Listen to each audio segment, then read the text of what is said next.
These are the Hey guys, so day number 4. Real quick before we get started on these next couple of chapters of Genesis, I had a really rough morning as well. Just to follow up with my bad night that I mentioned yesterday in my video. And then I was on YouTube right now trying to put my daughter for a nap, and I happened upon this video on YouTube. So just recently, I found this guy on YouTube called David Diga Hernandez, I think. And I've been watching some of his videos, and one of his videos was suggested to me on my homepage right now. And it was about like if Satan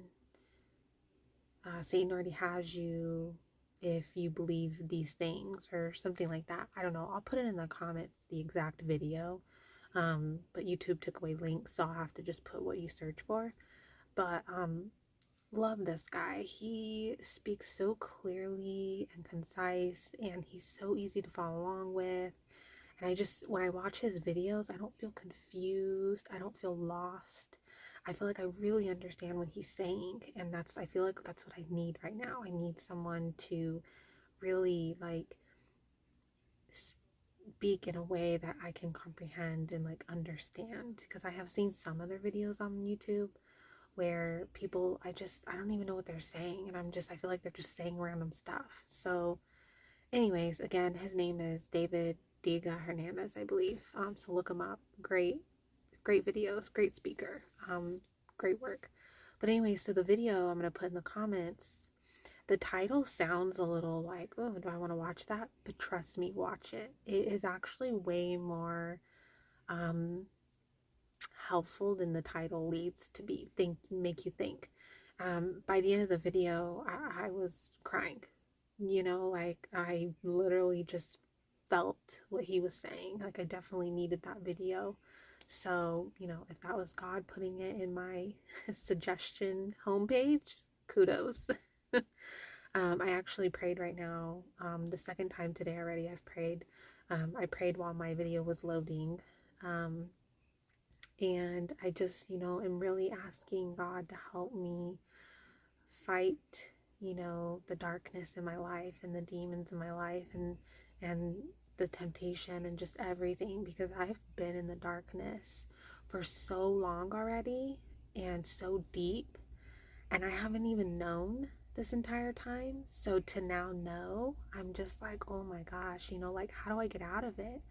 And from what I've learned from multiple people is that the only way to get rid of the darkness is to let the light in. And the guy, David, says it in his video, they cannot both exist at the same time. If the light's on, the darkness is gone. If the darkness is on, the light's off, so it's one or the other. And if I have to choose, I really want the light in my life. I want so much light in my life that the darkness can't even find a hole to peek in.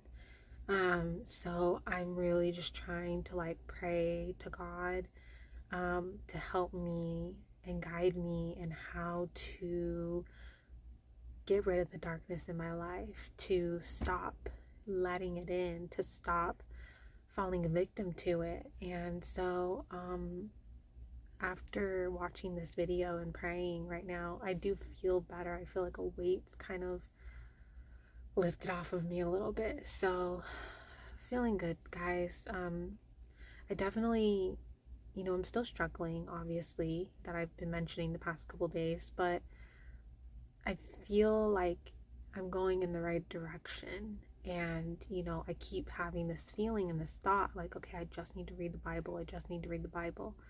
And I don't know if that's God that keeps telling me that, just read the Bible. And, from the videos that I've watched, it's, repeatedly have told me or, said in the videos, you have to read his word, and which is the Bible. So, that's where everything keeps pushing me right now. So that's what I'm going to do.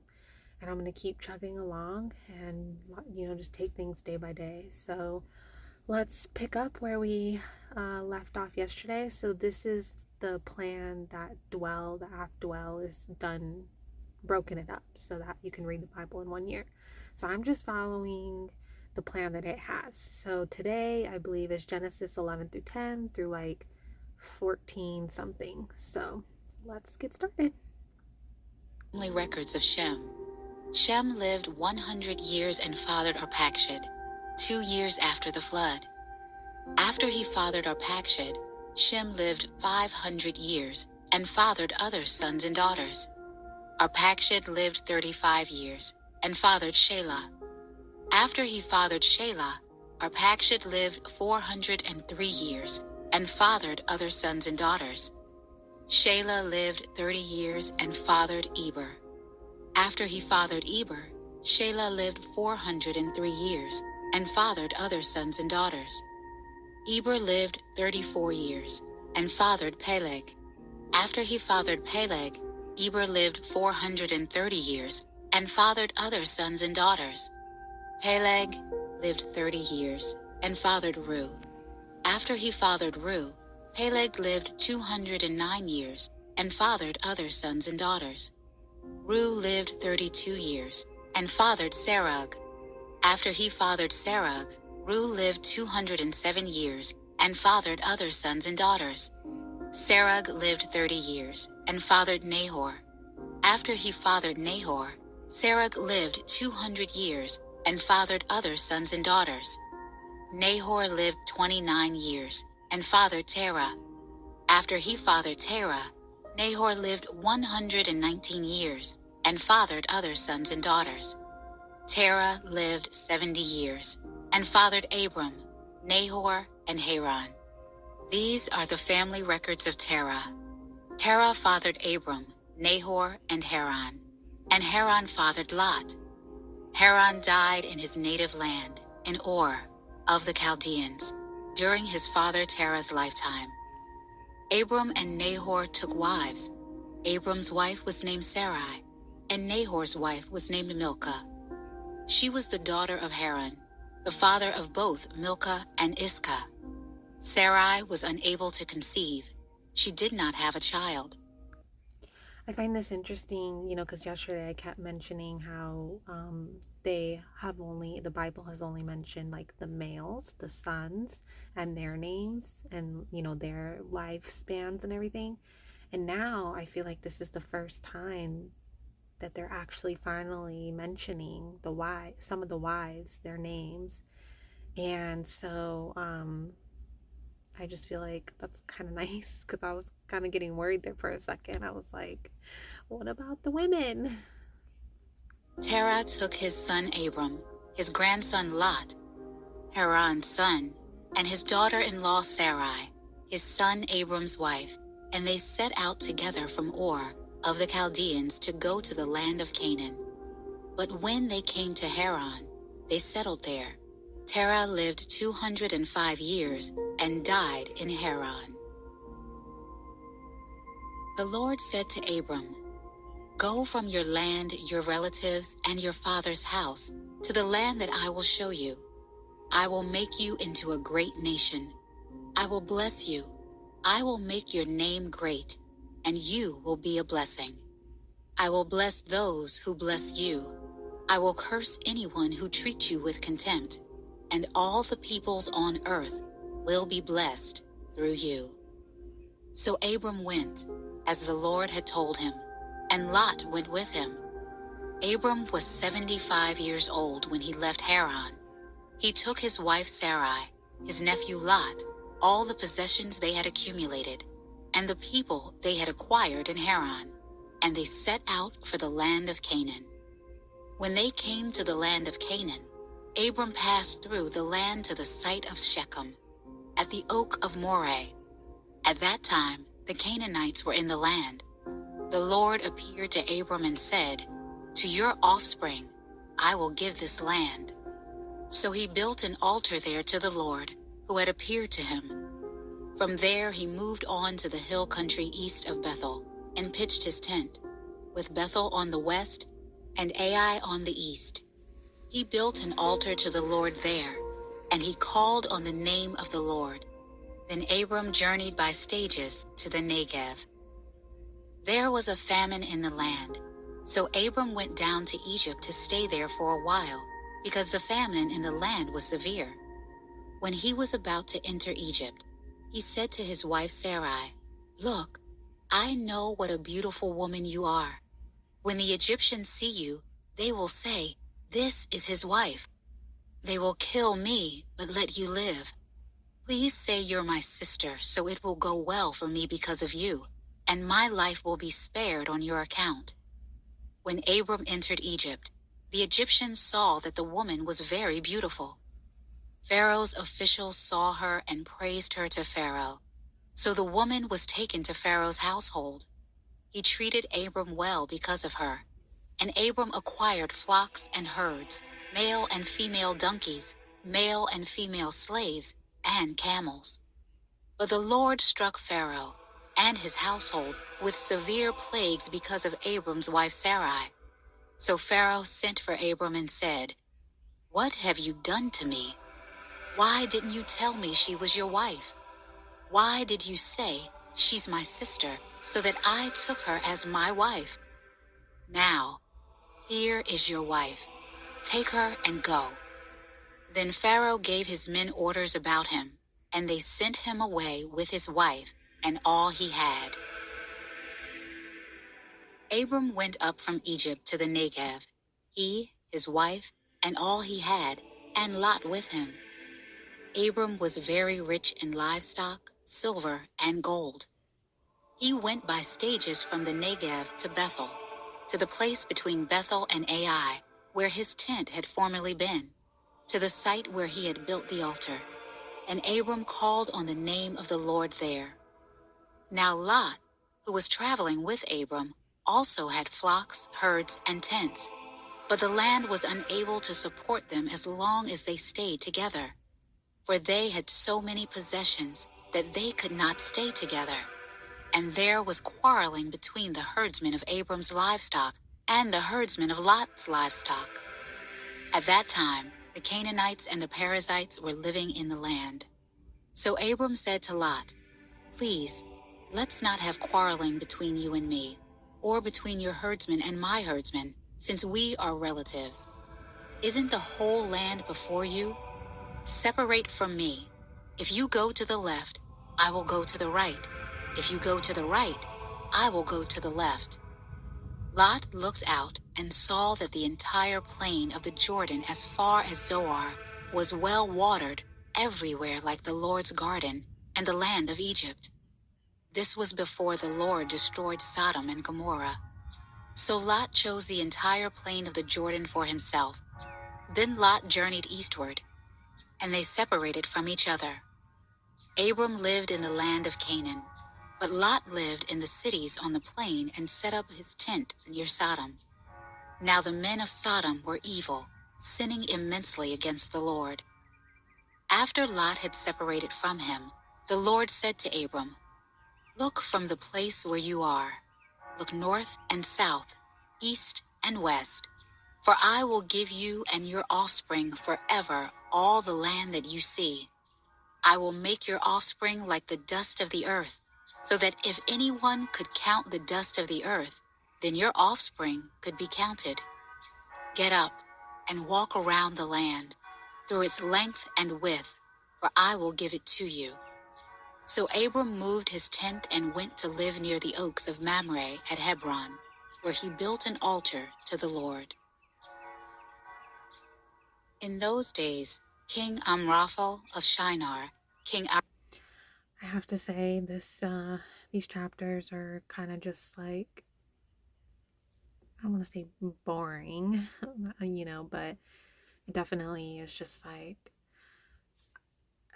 there's so many names and people and so many things, going on, and I feel like I just get like lost, almost where like I want to like draw like a, kind of like a family tree type thing and like draw it all out so that like I'm like following along. I don't know.